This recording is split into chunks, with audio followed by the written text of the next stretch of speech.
Good evening छात्रों, मैं आपका व्यावसायिक शिक्षक दीपक सिंह। जैसा कि हम एक आज थोड़ा-सा टॉपिक पे ना रह के टॉपिक तो हमारा ये पुराना ही है, 2014 से करीब ये टॉपिक है हमारे पास।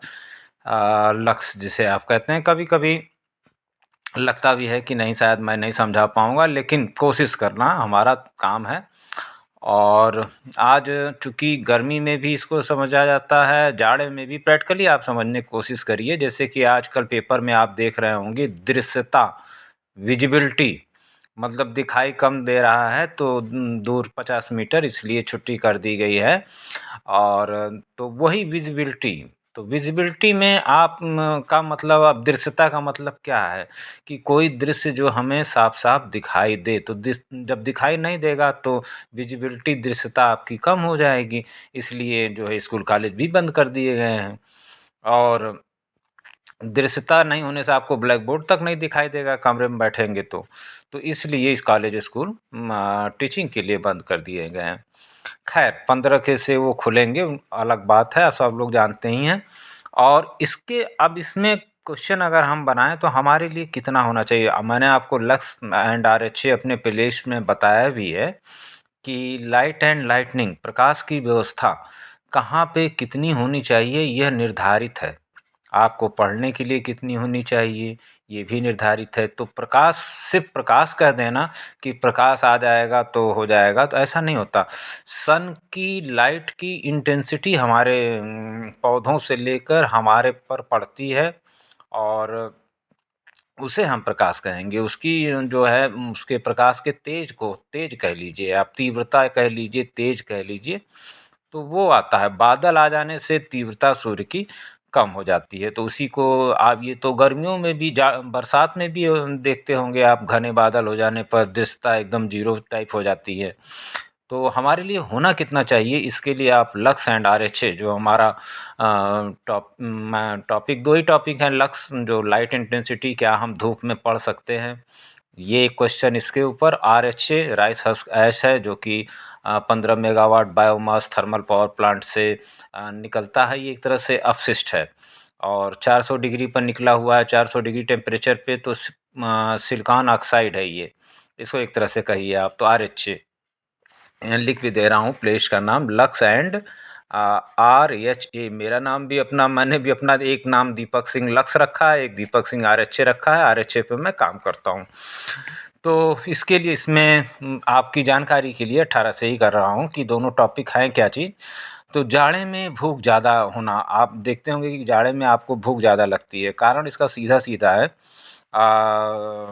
जो आप कपड़ा पहनते हैं ज़्यादा, मतलब एक शर्ट, बनियान, फिर इनर, फिर शर्ट, फिर स्वेटर, तो इतने, अगर सूरज निकला भी है मान लीजिए जाड़े में, तो तीव्रता तो उसकी लगभग थोड़ी-सी कम होगी, लेकिन आएगी फिर भी। तो उस समय वो, चूँकि आप 4 कपड़ा पहने हुए हैं, और प्रकाश की तीव्रता को रोकने के लिए सिर्फ़ कपड़ा और पीपल का वृक्ष, जैसा कि मैंने आपको वीडियोज़ में बताया है, यहाँ मैं कपड़े पे रहूँगा। कपड़ा आप जो पहनते हैं, यह आपकी प्रकाश की तीव्रता को पूरा रोक देता है। और इस कारण से ज़्यादा कपड़े पहनने से आपको, आप देखते होंगे जाड़े में भूख ज़्यादा लगेगी आपको। और यही आप गर्मी में, भूख अगर आप देखेंगे अपनी, तो गर्मी में आपको भूख नहीं लगेगी। क्यों? क्योंकि आपने कपड़ा, एक शर्ट पहना है, और पूरी प्रकाश की तीव्रता सन की दोपहर में, मतलब 10 से 4, 10 बजे से 4 बजे तक तो करीब 60,000 40,000 से शुरू होके 1,12,000 बजे, और फिर शाम को 4, मैंने प्रॉपर इसको मेज़र किया है लक्स मीटर में। आप उस वीडियोज़ में जाके देख भी सकते हैं। तो उस समय अगर आप बाहर रहते हैं, तो आपको भूख जो है कम लगेगी, और कमरे में भी रहेंगे तब भी कम लगेगी। और 10 से 4 इसीलिए स्कूल भी बनाया गया है। इसीलिए स्कूल के बीच में ग्राउंड भी छोड़ा जाता है कि प्रकाश गिरे, परावर्तित होके कमरों में जाए। और आपको पढ़ने के लिए 500 लक्स चाहिए होता है। आप गूगल से पूछ ही सकते हैं रीडिंग लक्स, तो रीडिंग लक्स, गूगल तो रीडिंग लक्स बताएगा ना, वो लक्स माने साबुन नहीं बताएगा। आप दीपक सिंह आरएचए डालिए, दीपक सिंह लक्स डालिए, तो आप देखेंगे कि बाकी जो चड्डी बनियान वाले हैं वो दूसरे-तीसरे नंबर पे हैं। तो ये आपका लक्ष्य, आप सही डिफ़ाइन कर रहे हैं, आरएचए को सही बता रहे हैं, इसलिए आप नंबर 1 पे हैं। तो आप दीपक सिंह बहुत करके लोग लक्स इंडस्ट्री में काम कर रहे हैं, तो वो उनका नाम सेकंड पे है। और ये हम लोग 18 से अपने टॉपिक को लेके चल रहे हैं। इस पर RTI लक्स एंड RTI भी है, जिसमें कि जो कमरे बनाए जा रहे हैं आजकल, जिस तरह से हम लोग घर बना रहे हैं शहर में, तो कमरे के पीछे कमरा हो जा रहा है, 2 तल्ला हो जा रहा है, और 3 तरफ से अगर घिर गया, ज़मीन नहीं है, आपने खाली स्थान नहीं छोड़ा, तो पता चलेगा वो पूरा कमरा अंधेरा हो जाएगा, डार्क हो जाएगा उसके अंदर। और आप बल्ब भी जलाएंगे तो कितना जलाएंगे, उस साइड में दीवार वाला बल्ब जलाएंगे अगर, तो 7 वाट 20 वाट, जैसे कि मैं कमरे में इसमें 20 वाट जलाया हूँ, फिर भी फ्लैश लाइट लगानी पड़ रही है मुझे। तो पढ़ने के लिए, पढ़ाने के लिए 500 लक्स का प्रकाश की तीव्रता, 500 लक्स या ल्यूमेन पर मीटर स्क्वायर कह लीजिए। तो अब आप पाएंगे कैसे, तो वो बड़े आसानी से आप पा सकते हैं। आप टेबल लैंप में 5 वाट का बल्ब लगाइए और उसको नीचे कर लीजिए, और आराम से 500 लक्स आप अपने मोबाइल में लक्स मीटर या लाइट मीटर ऐप डाउनलोड करके मेजर कर सकते हैं। और सूर्य में प्रकाश की तीव्रता से बचने का वही कपड़ा ही सबसे अच्छा रास्ता है। दूसरा, पानी। पानी में प्रकाश का परावर्तन नहीं होता। तो अगर आप जल में हैं या नाव पे हैं, बैठे हुए हैं, और तो कितनों धूप हो, तो आप महसूस करेंगे कि परावर्तित किरणें जो है आपके पास नहीं आ पाएंगी, क्योंकि नाव में आप बैठे हैं तो, या पानी में हैं खड़े, तो पानी में खड़े हैं तो उस समय परावर्तन नहीं होगा। समुद्र के किनारे अक्सर लोग रहते हैं, रेत में देखा होगा आपने, तो वहाँ लाइट का परावर्तन नहीं होता। इसलिए प्रकाश का परावर्तन ना होने से जो है हमारे आँख पर भी जो तीव्रता नहीं जा पाती है प्रकाश की उतनी ज़्यादा।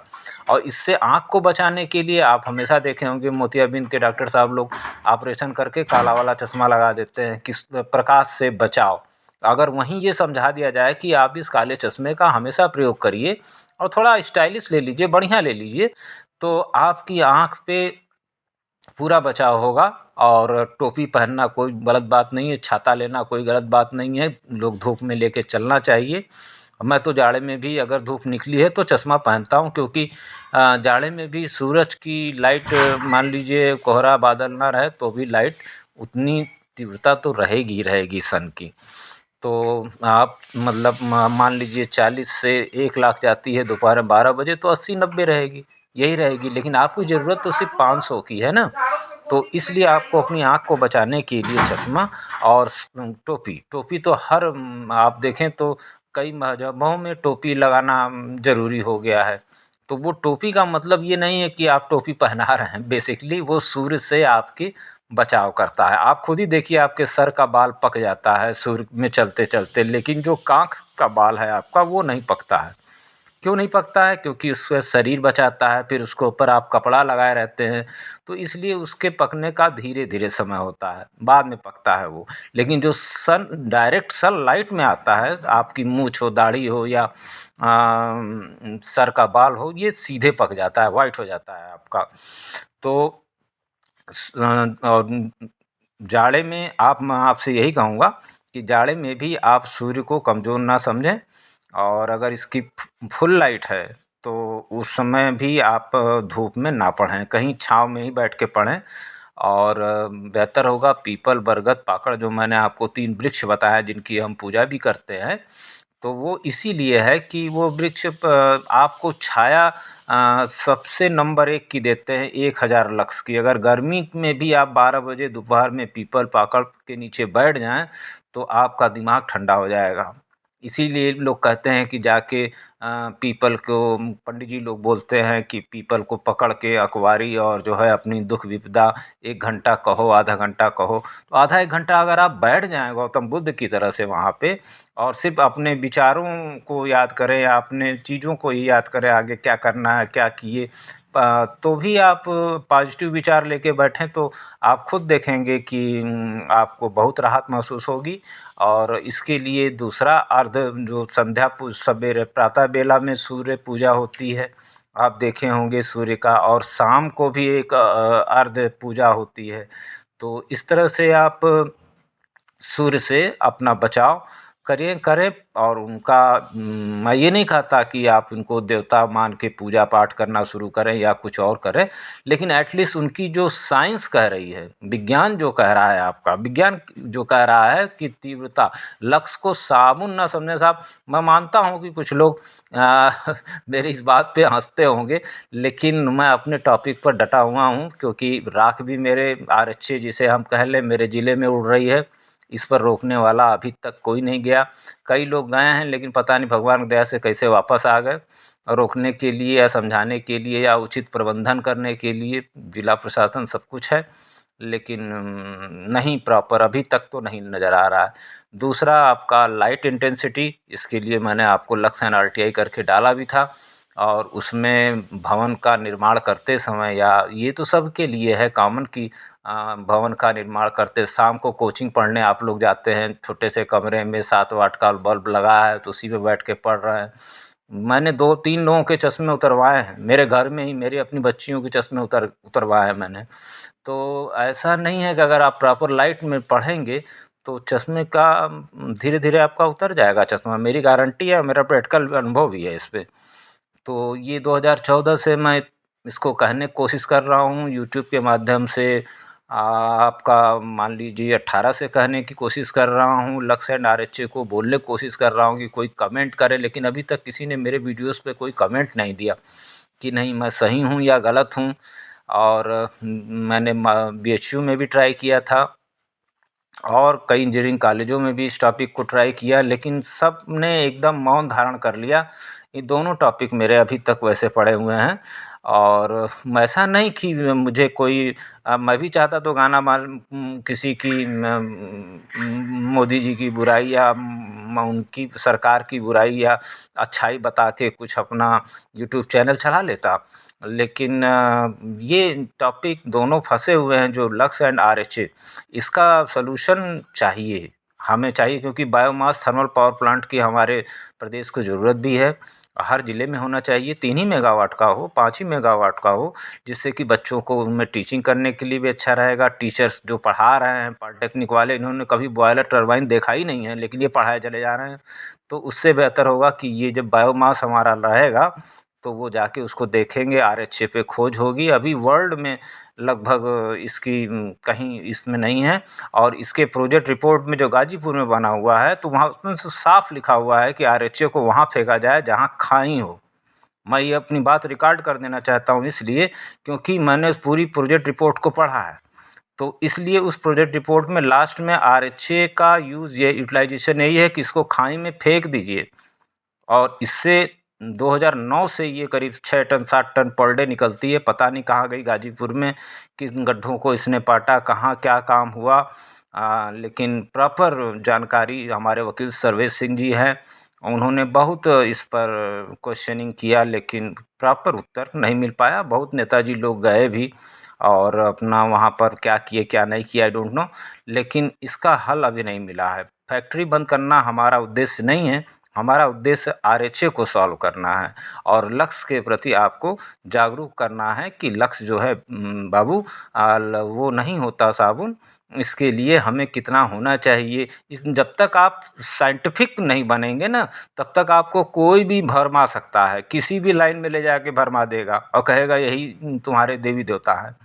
तो आप तर्कशील बने, और प्रॉपर्ली अगर मैं लक्ष्य कह रहा हूँ तो हँसे ना, उसको रीडिंग लक्ष्य गूगल में डालें, और फिर किसी के घर के जाके किसी के घर को देखें, फिर समझें कि इन्होंने अपना घर किस तरह से बनाया है, और लाइट एंड लाइटनिंग मतलब बिजली की व्यवस्था अपने घर में किस तरह से, अगर दीवार पे उन्होंने लाइट लगा रखी है तो निश्चित रूप से उनके कमरे में प्रकाश नहीं होगा। आप लाइट मीटर ऑन करके चेक कर लीजिए, चाहे वो कोचिंग पढ़ा रहा हो, चाहे घर में रह रहा हो, दोनों तरह से। और अपने बच रहा है आपको, तो मैंने आपको कई बार कहा है कि मड़ई में भी आप हैं तो एक ठोंगा लगा के और उसमें 5 वाट का बल्ब लटका सकते हैं। अगर टेबल लैंप 150 का नहीं खरीद पाते तो आप इस तरह से भी पढ़ सकते हैं।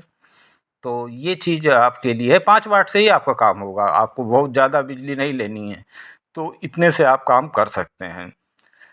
तो ये थोड़ा-सा आज नए साल में कुछ आप लोगों को अपना टॉपिक भी मैं रिवाइज़ कर लिया, और ये भी आपको समझ में आ गया कि जाड़े में भूख क्यों ज़्यादा लगती है और गर्मी में क्यों कम लगती है, टोपी चश्मे गमछा का महत्व क्या है, और हमारे लिए दृश्यता हमारे लिए कितनी होनी चाहिए।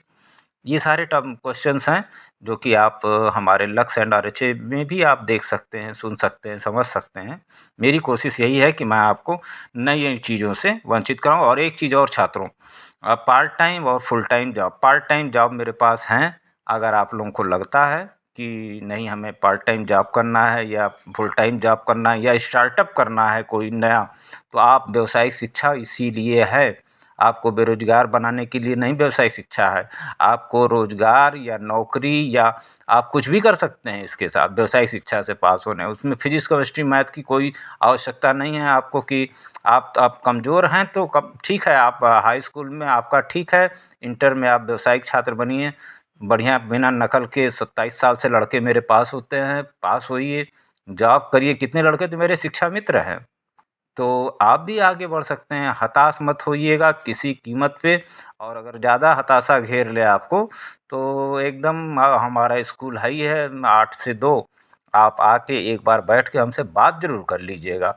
उसके बाद फिर आप जो निर्णय लेंगे आपका हमें भी मान्य होगा। लेकिन एक बार मिलने के बाद जब आपको लगे कि आप बेरोज़गार हैं या आप स्टार्टअप नहीं कर सकते या आप पार्ट टाइम काम नहीं कर सकते या फुल टाइम नहीं काम कर सकते या आपको काम मिल ही नहीं रहा है या आपको छोटा-सा बिज़नेस करना है तो कुछ रुपयों की आवश्यकता नहीं हो पा जो पूरी हो पा रही है, तो जो साफ़ लड़के हैं, जिनके पास अपनी गारंटी है, देखिए गलत आदमी प्लीज़ मत आइएगा। जो है अगर मन बना लिया आपने ज़रूर आइएगा, मैं पहचान भी जाऊँगा कि अगर आपके अंदर है, आप कितना हूँ अपने आप को छुपाने की कोशिश करिएगा कि नहीं चलो सर से कुछ बना के कुछ ले लेते हैं, ऐसा कुछ नहीं है। मैं तभी आपको आगे बढ़ाऊँगा जब आपके अंदर लगन होगी और आप वो करना चाहेंगे। तो व्यावसायिक शिक्षा में तो मेरे सारे छात्र लगभग निकल जाते हैं। रोड पे चलते हुए लोगों को कई दुकानें मैं आपको दिखा सकता हूँ जिसका नारियल मैंने फोड़ा भी है। तो आप अगर चाहें तो व्यावसायिक शिक्षा में सामान्य आधारित विषय में तो सारी चीज़ें हैं। सामान्य आधारित विषय में अगर आप उसको ध्यान से पढ़ लें, सुन लें, वीडियो ही सुन लें तो उसमें देखें ना टॉपिक तो सारा वही है जो एमबीए में पढ़ाया जाता है, एमबीए पढ़ने के बाद लोग करते हैं। वो सारी चीज़ें तो मैं अभी कक्षा 12 पास करने के बाद ही आपको करने को कह रहा हूँ। तो आज का टॉपिक लगभग बहुत हुआ। लक्स एंड आरचित पूरा प्लेलिस्ट में करीब 36 वीडियो भी हैं उसके अंदर। आप 50 वीडियो होंगे तो आप उसको ज़रूर देखें। और मेरे मिशन को अगर आगे बढ़ा सकते हैं तो ज़रूर बढ़ाएँ। अब लोग कहते हैं तो थोड़ा सब्सक्राइब वगैरह भी कर दीजिए। और आवर वगैरह तो मेरा ऐसे ही बहुत ज़्यादा नहीं हो पाता क्योंकि मेरा टॉपिक ही ऐसा है कि इसमें मैं किसी की बुराई नहीं कर सकता, लेकिन ये लक्ष्य को और आरएचए पर ही मैं बात कर सकता हूँ। और बुराई अच्छाई बता के और मैं कुछ नहीं बना पाऊँगा। और एवियन, विटामिन ई गोली, ये सब चीज़ें 98 में मैंने मार्केटिंग भी किया है, मेडिसिन में मैं रहा हूँ, तो विटामिन ई और न्यूरोकाइंड ये सब सारी चीज़ें ख़त्म हो चुकी, छूट गई हैं। अब ये 2 टॉपिक फँसे हैं, अगर आप किसी के पास इसका उत्तर है, तो इंजीनियरिंग कॉलेजों में तो मैं इस पर बढ़िया से डिस्कस किया ही हूँ। और कहीं कोई डिस्कस करना चाहे तो दोनों टॉपिक पे आराम से डिस्कस कर सकते हैं हम लोग बैठ के कि क्या है, क्या नहीं है, क्यों है। अगर मैं गलत हूँ तो आप मुझे गलत साबित करिए, मैं अब भी इस टॉपिक को छोड़ देता हूँ। और अगर सही है तो प्लीज़ सपोर्ट और लोगों को थोड़ा-सा बताने की, जागरूक करने के लिए कोशिश करिए।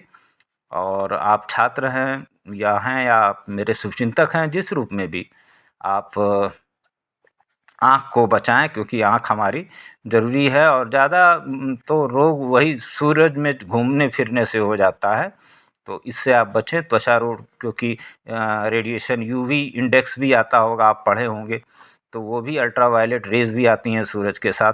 तो इसमें जब कपड़ा रहेगा तभी आप बच पाएँगे।